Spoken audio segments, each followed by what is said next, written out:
Welcome back to Fast Market on the TD Ameritrade Network. I'm Tom White, joined by my co-host Kevin Hinks. But let's bring in our guest, and that's going to be Landon Swan, the co-founder at LikeFolio.com. Thanks for joining us, Landon. We got a discussion on Amazon. We got a bunch of earnings tomorrow, so we're doing Amazon a day early before earnings. But this stock's only up about 3% on the year. It's underperformed a lot of the FANG Plus names here.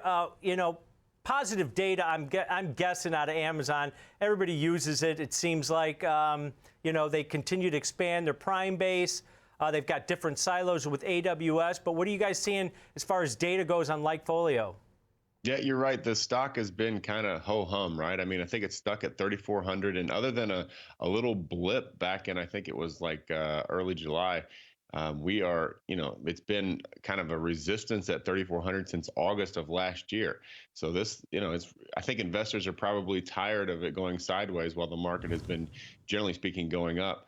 And you're right. Of course, the data is positive as far as there's tons of users, tons of revenue and all that. But what we like to focus on is what's the change, right? What is the acceleration or deceleration? And that's where it gets kind of interesting with a company like Amazon. And of course, that's what analysts want to know. What's the growth rate? Because we're not pricing based on today's revenue. We're pricing based on future revenue. When you look at the delivery mentions on a 30-day moving average, where people are talking about receiving something from Amazon, you can see it's doing pretty well. It's actually up year over year. We've got up 9% year over year. So the holiday ramp, I guess you could call it, is actually starting a little earlier than normal, or it's a little bit more intense than normal at this point. So I think people are aware of potential supply chain issues. And the last thing that you want to happen is you order that perfect Christmas gift and it arrives in January. So everyone is making sure that they get those orders in ahead of time. And of course, that's going to boost short-term profits for Amazon. I don't know that, maybe it's just pull forward demand. I don't know that just because it's plus 9% now that it's going to hold all the way through Christmas. But so far, so good for Amazon there. There are a lot of course, supply chain concerns. And there's actually, when you look at people talking about the concern they have over that, it's actually higher than it was during the pandemic, which is really remarkable. It's about 3 times normal, but plus 292%. Actually, that's 4 times normal. Sorry. But it's actually about 10% higher than the peak of 2020. So people are very concerned. They're very aware of the fact that this is a potential problem. There are some people starting to see some shortages, starting to see those delivery times creep out a little bit further. And if you remember, that's what happened to Amazon. That was a big fault of theirs. I think a big failure for them was during the pandemic. Right before that, it was guaranteed 2-day, probably 1 day on everything. Then all of a sudden you saw 2-week, 3-week delivery times out of Amazon, which just didn't make any sense to anyone. It pushed people to Target, to Walmart, and others. And I think that this coming back is definitely a concern for Amazon. But of course, they're ramping up their own delivery. I think that's the big story of this earnings report is everyone is expecting their earnings to go down. The revenue is going to be strong, but their earnings are expected to decrease because they're spending so much more on their own delivery. I mean, they've got, I think, 80 aircraft, which is about a third of what UPS have. They've got 50,000 trucks, which is about half of FedEx and UPS. And they've got like 250,000 delivery workers. So they are really ramping up and taking this in their own hands. They're seizing control of this problem and trying to create a solution. So, as an investor, I love that moving forward. Short term, it might be a little painful, but I think it's a smart investment for the company. Landon, you just helped me with my question here because your consumer happiness chart that you brought today puts Amazon on a chart with Shopify and Square and PayPal, which struck me because it makes me ask the question, who's their competitor? Who's their biggest competitor? Is it Walmart and Target? Is it Apple? Is it other firms that get data? Like Amazon sold off this week when the data issue came up. Who are the big competition in this? Like this big word that's coming up now on the radar screen, buy online, pick up in store, BOPIS. How does Amazon compete like that, Landon? Yeah, it's a great point. They've got It's tough to say who their competitors. I mean, I would say for sure Target and Walmart are direct competitors, especially, when you go back to the shipping, you could all of a sudden pick it up in 20 minutes, or you could get it the next day from companies like Target and Walmart, where Amazon was 2 weeks out. But we put those together. We put Amazon together with Shopify, Square, and PayPal because of the point of sale checkout. This is a focus for Amazon. They're actually coming up with their own system to combat this. But if you look at the happiness, people dealing with companies like Square and PayPal are in the 70%. Amazon's around 70, but Shopify at 82%. People love using that service, not only consumers, but small businesses. We put out a bullish alert on Shopify back in May. It's up about 20% since. I mean, this is a trend that we've seen happening. We've been seeing, and we think that it's weird to think about, but I do think that Shopify is actually a competitor to Amazon. They're pulling away from business.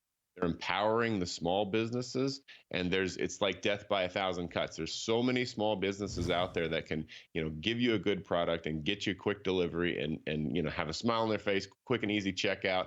I think that's where Shopify enables people not only on the point of sale, but also obviously online. And so Amazon has, I think, millions of competitors, and they're very, very small, and Shopify sort of empowers and encompasses all of them. Yeah, and Landon, back to your first chart there, based on, supply chain issues, people are starting to order for the holidays a lot quicker because it's been in the headlines, right?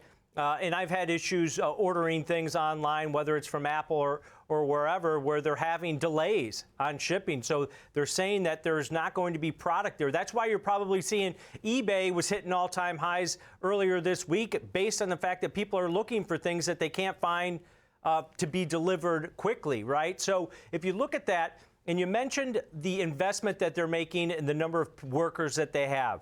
They went from 867,000 employees in 2020 of Q2 up to 1.34 million at the end of Q2 this year. That additional pressure from costs is going to really, and that's probably why you've seen this stock sell off 3 out of the last 4 earnings reports, even though they were blowout numbers, is that they're investing, they disrupt, but then the stock eventually settles down and continues to move higher. We're off all-time highs above 3,700. But is that the playbook that Amazon has, and that investors should be patient with it? I think that's the pitch that they're making, right? Is you go back to March 2020, April 2020, everyone was frustrated. I think they lost market share to companies like Walmart and Target because of delivery problems that Amazon's hands were tied. They couldn't do anything about it. And so they've invested in this, and you put out these numbers, 1.3 million employees. That is insane how much work you can get done with 1.3 million employees.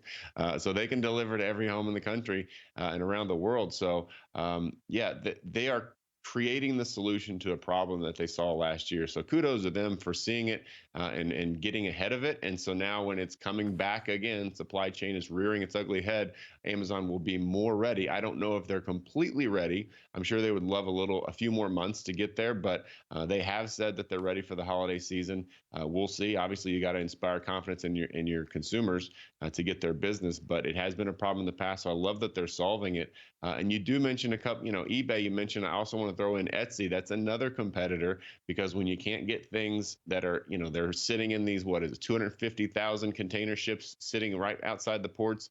If your product's in those containers, you're not getting them, but you can get it from a company like eBay and Etsy, and that's the perfect kind of website when it comes to a holiday gift. So those are Etsy especially has been a company that LikeFolio has been pretty bullish on because of supply chain disruptions. And so, Kevin, back to your point, who's their competitor? Of course, I think Target and Walmart are easily their competitors, but then there are millions of competitors out there who go through Shopify, eBay, and Etsy, and it's interesting that it's this giant behemoth taking on a million little bitty competitors, but they are taking pieces out of Amazon for sure. Yeah. So going into this LikeFolio, your data is relatively neutral going into this report, but still bullish, maybe long term on this. Is this what you're seeing, Landon?